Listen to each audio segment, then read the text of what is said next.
How to buy from Temu and sell on Amazon. Now in this video I will show you how to do that. Just follow a few easy steps. Now let's get started. First of all, open the Temu app. Now first unlock your phone and open the Temu app, and you will see a home screen where you can browse items. After that, browse and select items. So by doing that, browse through the categories and pick the items that you want to buy, and when you find something, tap on it for more details. And after that, add the items to your carts. So once you find what you want to buy, tap on add to cart, and you can add multiple items if you want.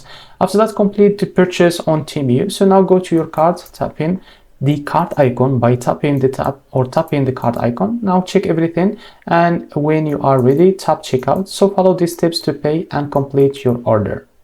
After that, create an Amazon seller account. So if you don't have an Amazon seller account, you need to create one. Open the Amazon app or website, go to sell on Amazon and follow the instructions there. After that, list the items on Amazon. So after you receive your Temu items, take a picture and write description.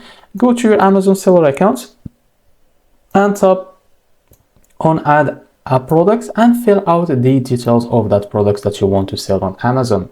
So this is how to buy from Temu and sell on Amazon. If you found this very helpful, please like and subscribe. See you next video.